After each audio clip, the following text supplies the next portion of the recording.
is the powerful importance of calling on each other and asking about each other. So the Buddha was very direct about telling his disciples, go and call on Ananda, he's not feeling well. Go and call on so-and-so, they're not feeling well. The principle of calling on each other is a fundamental bodhisattva practice. And for us, for Buddhists, we live in this world of interconnectedness. We live knowing that these interconnections among ourselves are very protective and very precious.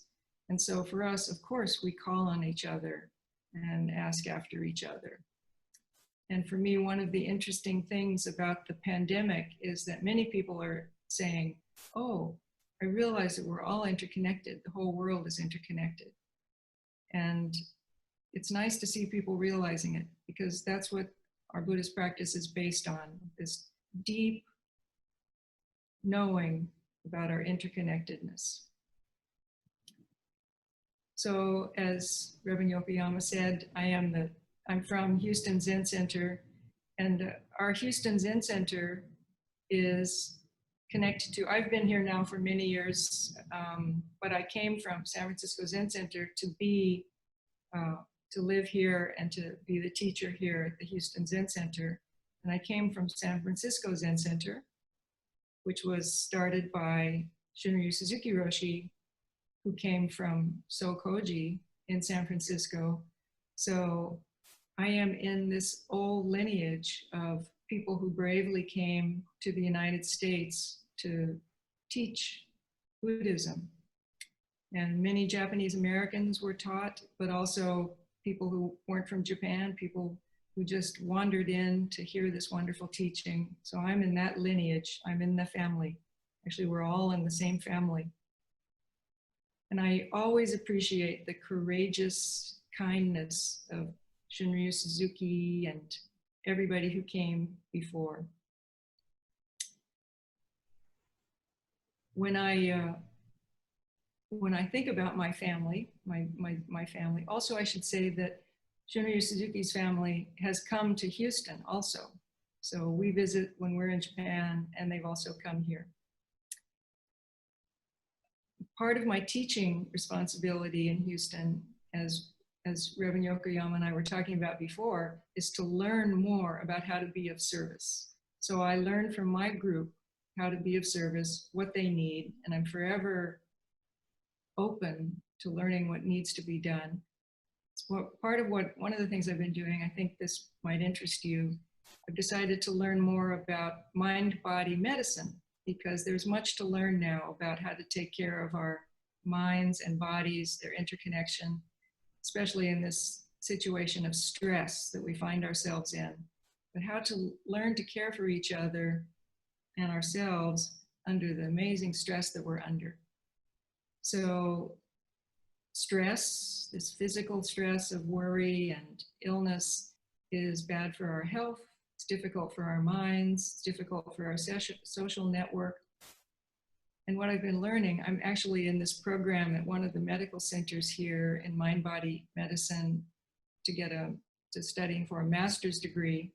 So I'm reading a lot of scientific literature. And one of the most powerful protectors in the difficult challenges of stress is our social network. And the studies show that Japanese American communities and Japanese people, but Japanese American communities have been studied because Japanese American people tend to live longer and be happier than most other communities. And why is this? People want to know. Is it associated with the wonderful diet? Is it associated with the commitment to exercise? What is it associated with? Well, the scientific studies show that the most important factor in this long life and happiness is the social network maintained by the Japanese American community. This is incredibly protective. So it doesn't actually have much to do with the kind of diet or whether people smoke or not, or even exercise, but it is directly connected to the meticulous way that Japanese American people maintain their social relationships in many small, kind ways. It's kind of the relentlessness of it. Also keeping in touch with people in Japan, keeping in touch with people in Hawaii, keeping in touch with people all over the States and in California. That interconnected network is more of a protection against stress than anything else. I thought you'd be interested to know that. And when we hear about that, for me also, it became a motivator. Oh my goodness, it really does make a difference to keep in touch with friends and family, for me and for them, going back and forth, interconnected. So I also want to share this work by a Harvard doctor, how to deal with the stress during this pandemic time. And she recommended 6 things in their studies that really will help us deal with this stress. The first one is to really acknowledge the turbulence. Check in with yourself. Be clear and honest about this situation we're in. We don't know the end of it. We don't know the reach of it. So just admit, check in with the body, how that feels. The second one is do try to fuel our body with healthy food. The third one is move the body, get exercise, try to get out into nature. Fourth one is get enough sleep and prioritize sleep. Understand the importance of sleep. The fifth one is connect socially. And the sixth one is find ways to express gratitude. Throughout the day, find things to be grateful for. That's another very important protector in our mind and body. So this is healthy community life. This is healthy Buddhist community life. And appreciating these things is also part of the power, just having it be in our consciousness that this community is very precious. Even when we're not directly in contact, knowing that we have people to turn to and knowing that we can keep track of them even when they've crossed over is a very powerful protector. We can still send our healing prayers to our beloved family and friends who've crossed over and stay in their lives forever. So understanding and seeing clearly is part of our Buddhist practice, seeing clearly the impact of our actions, asking each other how we're doing, being honest about how we're doing is part of our practice. And here I want to say that right now, one of the issues that's been opened up across our country is the behavior. This is a difficult topic, but the behavior of the United States government toward the Japanese communities in the States and in Hawaii during the Second World War is a product of incredibly shameful, unjust actions. And that's something that's being talked about at all Buddhist communities across the country, because bringing that into our awareness is the first step in dealing with that calamitous, catastrophic time. It's very shameful. It has many, many elements that have to be unraveled and many, many atonements that have to be done. I feel shame. Everybody should feel shame about that. Everybody who participated in that has much to answer for. And me reading the work of Duncan Williams and George Takei, Ruth Oseki, many other writers is part of opening that up to the healing process and to understanding.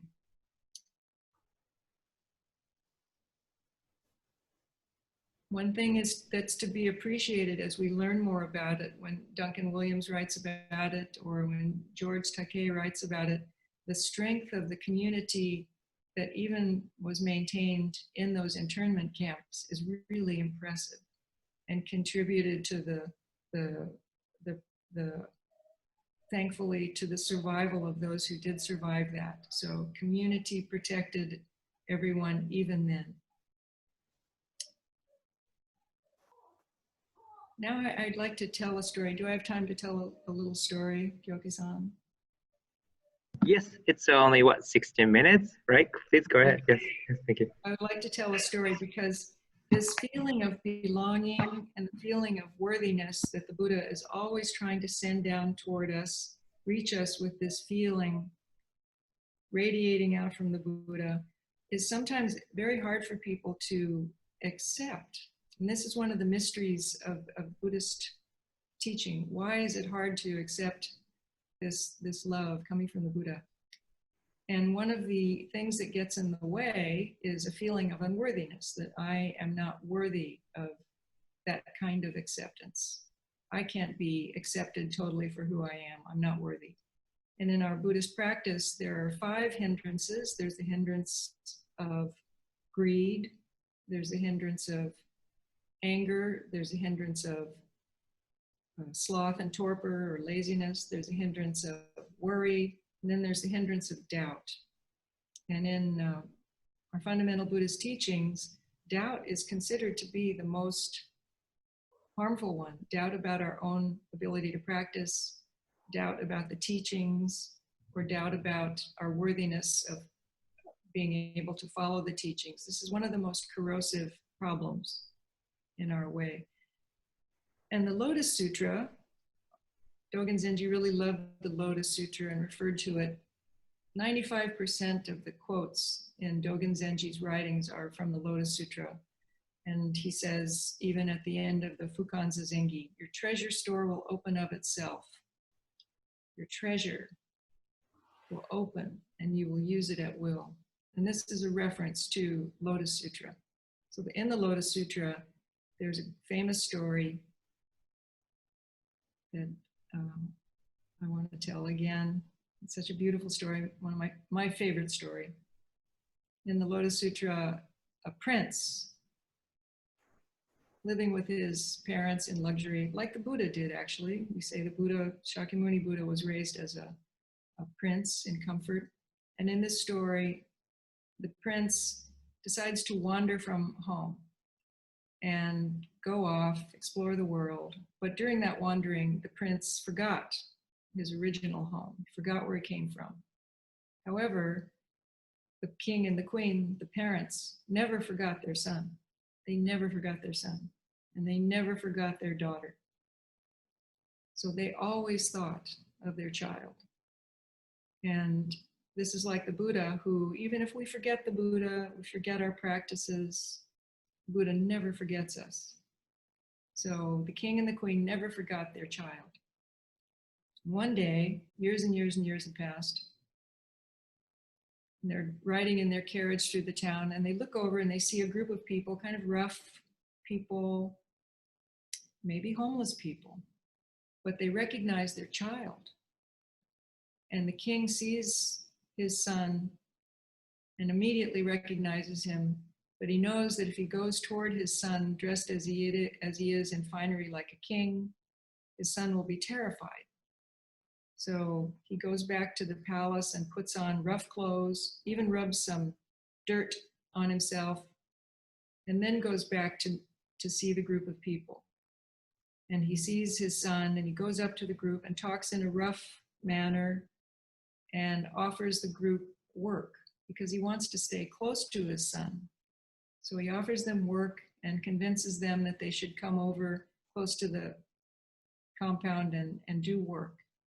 And over time, over a long time, he keeps his eye on his son and notices that his son is diligent and honest and helpful to others. And gradually he gives his child more responsibility and gradually brings him up into feeling more and more worthy. The son has completely forgotten his own self-worth. But gradually he returns to the feeling of worthiness and confidence and ease until gradually the end of the story is that the king and queen reveal to their child that all of this is actually theirs. The treasure store is theirs, and it's been theirs all along. So this is like the Buddha revealing to us that all of our wanderings and doubt and so on don't get in the way of our real worthiness, which is always there. And the Buddha never forgets that worthiness. And I've been thinking about this story lately because of the the pain of the feeling of unworthiness. It feels really bad. It feels awful. So to feel that feeling of unworthiness is so painful that we humans are quite capable of denying it and quite capable of saying, oh, no, that feeling must belong over there with those people. And let's draw a big line so that on this side, we're worthy, and on that side, that's where all the unworthy people live. So we've seen this with the terrible history of slavery and racism in this country. We see it whenever we try to divide people, that some are worthy and some are not. But in our interconnected world and the world of the Buddha, everyone is worthy, and everyone can feel joy and ease and feel loved. This story can always be powerful, because if you think about this story, if you practice with the Lotus Sutra, we can always see ourselves as the child who's wandered and have forgot our self-worth, and now we're coming back into confidence about our feeling of worth. We can also see ourselves as one of those parents, the king and queen. And we have something to give to people. We can restore their feeling of self-worth.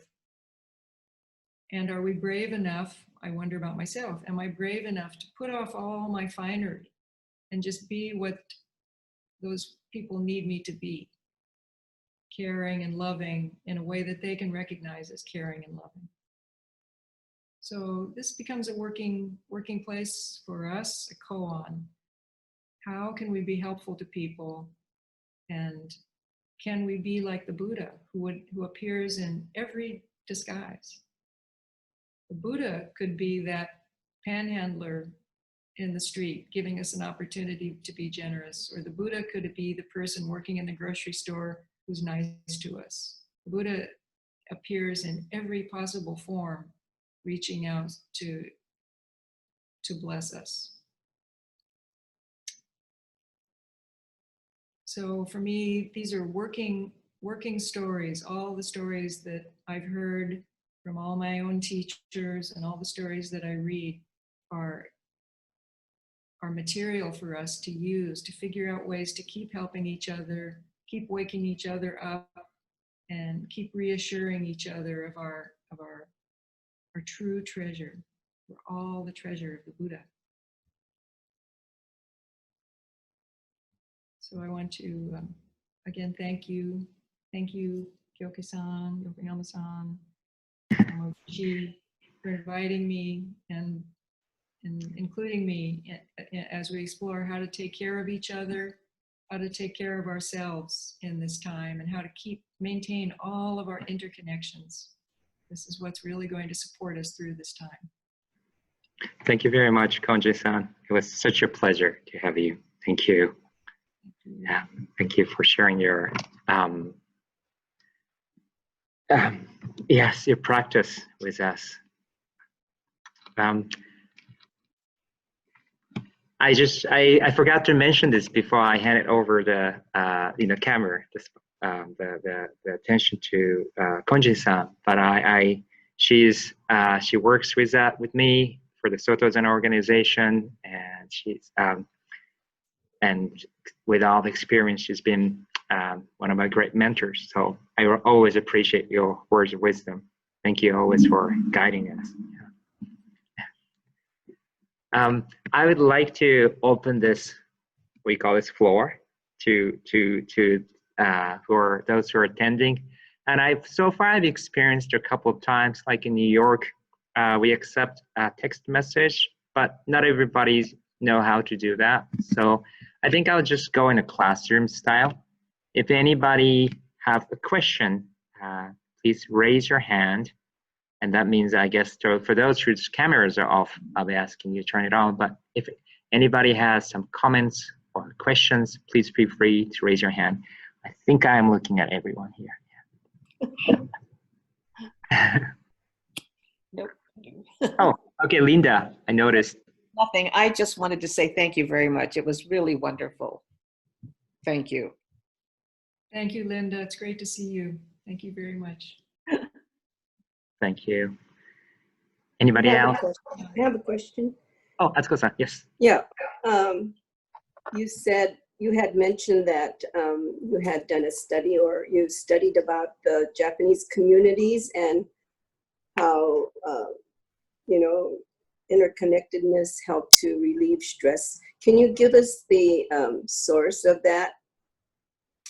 The first one. I think you named.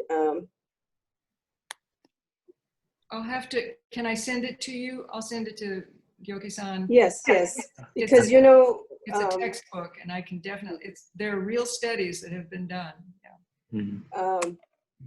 Keiko and Anne and I, as far as on this on this Zoom, we are volunteers with the senior lunch program, and we deliver lunch to the shut-in seniors twice a week.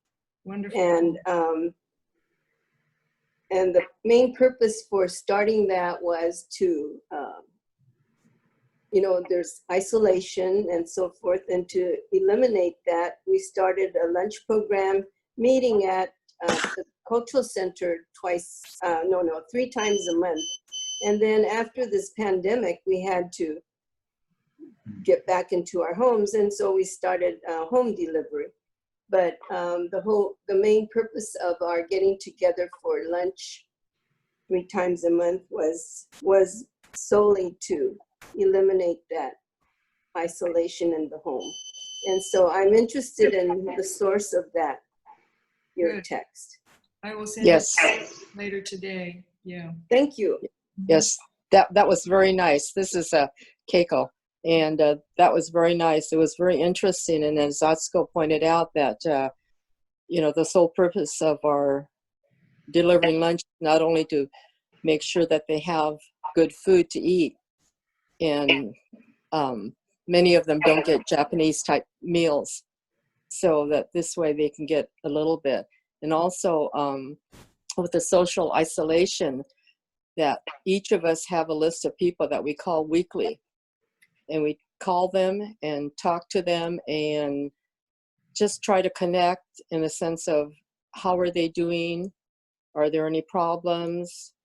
Not that we can run out and do anything because we're all at home, we're all seniors ourselves, but that if there is a problem, that maybe we can assist them in some way.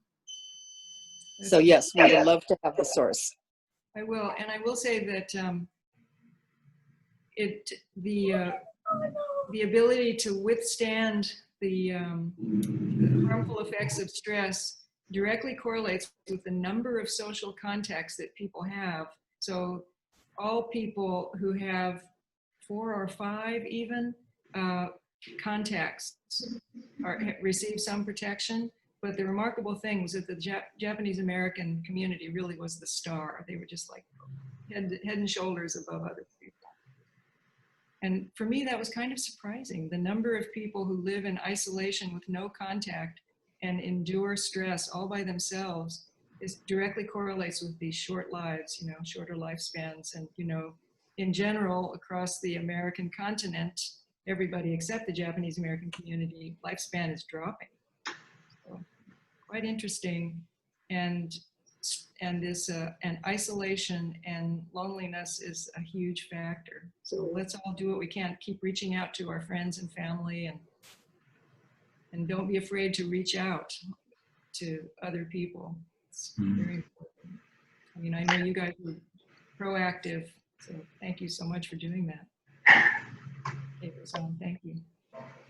Thank you, Keiko-san. Thank you, Atsuko-san. Keiko-san, by the way, is a vice president of the church. So, and then she also, along her father, with Atsuko-san's father, built this church. So they are the founders of this place. Old. Yeah. Elders. Yeah. Let us help you carry that weight. That shows you how old we are.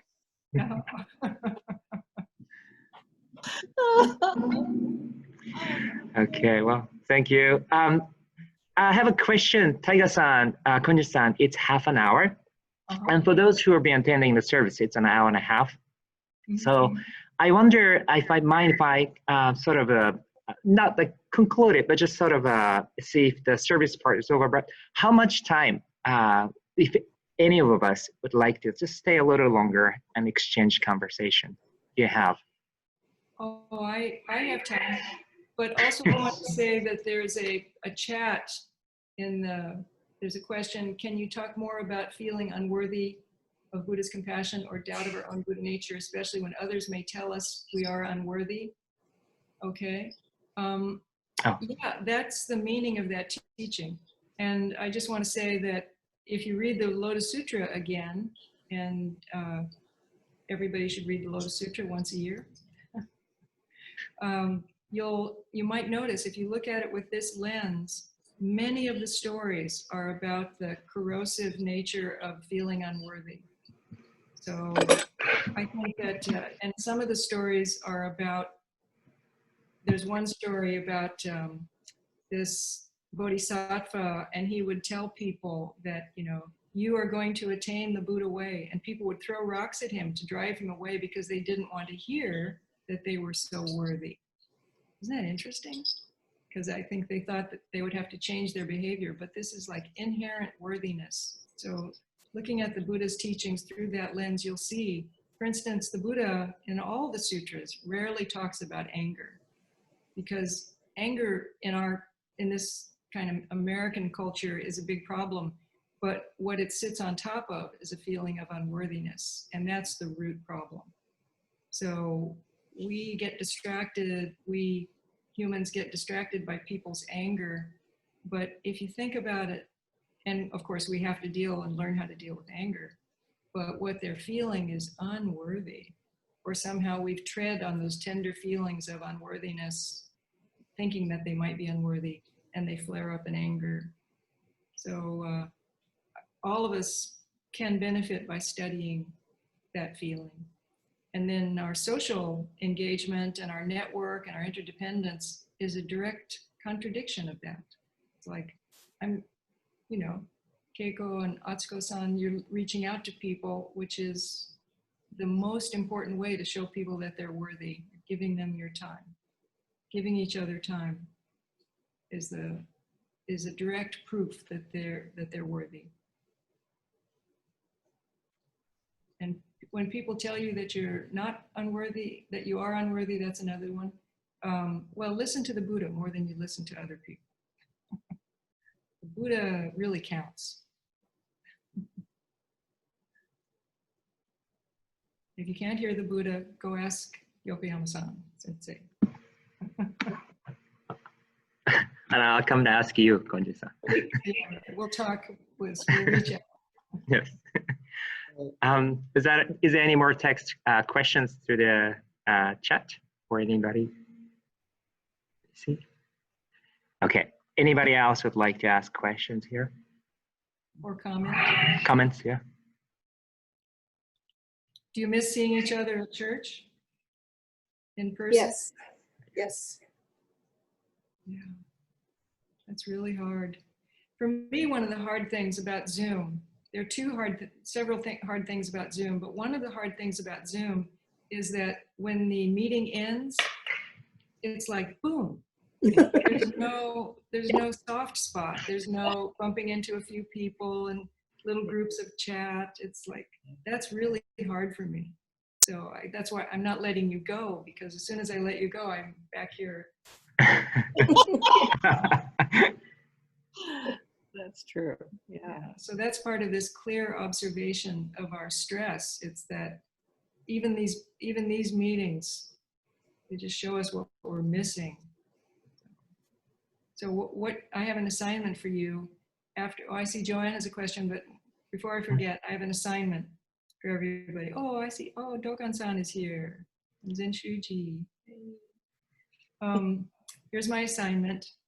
When we do close in a little bit, if you don't mind me asking, everybody call somebody in this group. Everybody call somebody up and just continue the conversation for a little bit. Okay? To make sort of a softer closing rather than boom. That's brilliant. Never thought of that. I just thought of it. This is, Yeah, every time I saw that too. yeah, for you, Taiga-san. Oh, I know, it's so hard. Although you have your kids right behind you. Go play with your Yeah, kids. just there. Why don't you let them come into the screen, Taiga-san? So the yeah can I talk just a course. bit to No, show? first, no, wait. Joanne was first. And Oh, then that's Oh, right. yeah. Hey, I'm sorry. It took me a little while to think about this, but talking about the feeling of unworthiness, anger and unworthiness. And I'm wondering if, because I see anger coming with frustration in not being able to change the current situation. And maybe it's part of that unworthiness, but how do you, I'm trying to, there's someone in my life, I'm trying to deal with that frustration because getting angry over it is not productive and it's not healthy. So I'm just trying to process and understand that a little bit more. And I wonder if you could give me some more insight into that. yeah, that's such an important question. And the Four Noble Truths, the Buddhist Four Noble Truths, you know, there is suffering, there is a cause of suffering, there is an end of suffering, and then there's the path, the Noble Eightfold Path to the end of suffering. And sometimes people, who was the first one who did it? It wasn't Suzuki Roshi, Maizumi Roshi. Somebody translated that first noble truth as stress. There is stress. And that stress, sometimes it's described, there are only a few kinds of that stress. And one is not getting what you want, being separated from the people you love, being forced to spend time with people you don't want to be with, and of course, a few other things. But not having things go the way we want is a profound source of stress. Yeah. So I think one of the ways to deal with, like, people I love, the first way I deal with it is to just really hear them. You know, oh, you're not getting what you want. Oh my goodness. I see, you're really not getting what you want. So I think, and then would you tell me about it? Tell me a little bit more about it.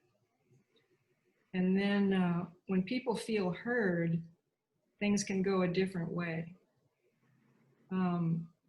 But, you know, I definitely understand anger, because it's like it's anger, again, according to these mind-body medicine things I'm studying, anger feels better. It activates a social part of our brain, actually.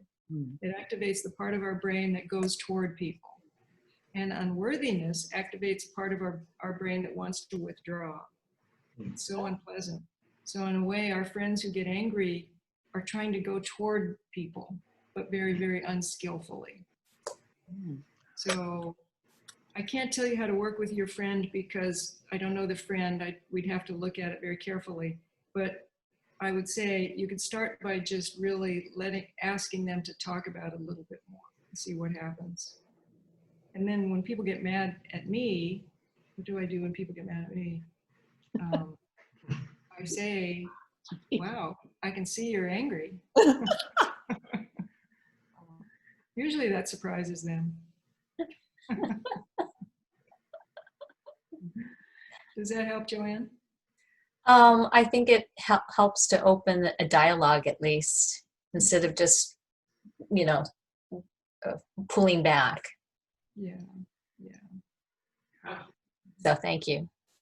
Yeah, okay, one more thing about that, which is that the sad thing about anger is that people who get angry are really trying to go toward you, but they don't have the skill to figure out how to go toward you without anger. So they're trying to go toward, and then paradoxically, they drive people away. So it's a sad thing. So maybe you could also try naming that. Well, you're angry, so I think you want me to be around, but when you're angry, I'd really rather not be here. Thank you for the question. Thank Thank you. you. you. Thank you so much, Konjin-san. Taka-san has a question before we stop, if that's okay, Oh, of course. or comment. Is that? Taka-san? Oh, Taka? funny. Yep. Yeah, no.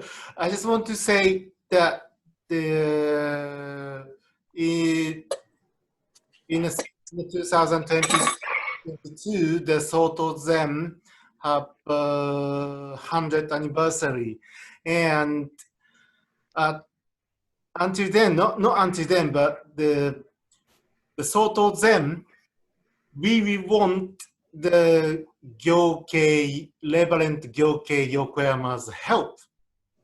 Actually, he's so, we really want his help. So sometimes, we will keep him. So I feel so apologize to the Long Beach Buddhist Church's board members, and we want his help. So today I want to say thank you very much for the board members of the Long Beach Buddhist Church and the members of the Long Beach Buddhist Church. Sometimes we keep him and we collecting his help. So we really feel sorry for that, but I really want his help. So please help us and accept that. But anyway, thank you very much for the Long Beach members and the Sozenji members. Thank you very much for your always help. Thank you very much. Thank you for your comments. Yeah, thank you for recognizing that. It's okay. I'm always split in half. And the members would say no if they're not gonna let me go, and that's okay. To me, it's the same thing. I'll serve the Sangha. So yes. But thank you. By the way, Taiga-san used to work. She has a bit of a British accent, in case you're wondering. So that's where he picked up English, and he's worked in a. So I hope you can come over down here too, to Long Beach with your family. Taiga-san. Oh, sure. Yep. All right. All right. Now, I have one favor to ask you. I've never done it. I don't know how it's going to work. It's on Zoom. If you can unmute yourself, I'd like to give a big applause. And I don't know how chaotic it's going to be, but I think it's worth a try. What do you think? Okay, yeah, but first remember, everybody, have you all picked a person that you're going to call after this meeting? All right. No. Everybody has somebody in mind? I have somebody in mind. I do. Okay, you're all ready? I'm sorry. I'm going to come back and check if we did the assignment. I was just wondering if it counts. It seems to me that our Zoom services, when I am with everyone, it seems to me that everyone sort of lingers. We don't just turn everything off. Everyone very naturally drifts away and says that you look great or how are you doing, and it seems to be a very smooth transition to the end of the service and socializing. Does that count? Yeah, that definitely counts. That counts. So then you get extra credit for calling somebody after that. Okay. Konjin-san, do you mind if I concluded with a certain verse with the church? I would love it, but Gerhard had a hand up, so is that okay? Oh, great. You're very observant. Yes. I missed her. I am observant. Let's see. I'm going to meet you. Yeah, here we go. Just wanted to say in a spiritual way, I'm completely infatuated with you and I will have sleepless night over that. Oh, that's so nice. It's true. You are wonderful. You're really extraordinary. And I don't know what else to say. Well, thank you. I'm sure you're talking to the person behind me, but thank you. You're talking to the Buddha right behind me. Yeah. No, Thank it's so you. wonderful to hear you, and it's really great. Thank you. I appreciate And it. thank you for everything. Thank you. Thank you. Well, thank you again for joining us, Konjin-san, Taiga-san. And thank everyone for taking your time to share your time of the day with us. Could I ask you to put your hands in Gassho? Okay. On this wonderful occasion, we had an honor to have Reverend Konjin Gaeyln Godwin, Reverend Taiga Ito from Soto Zen Buddhism International Center. Now, may this merit of sharing our time, our thought, and our practice be extended to our loved ones, to our friends, to our community, and to all people, to all living beings. Nam Kye Butsu, Okay. Nam Kye Ho, Nam Kye So. Okay, so. はい、ありがとうございます。ありがとうございました。ありがとうございました。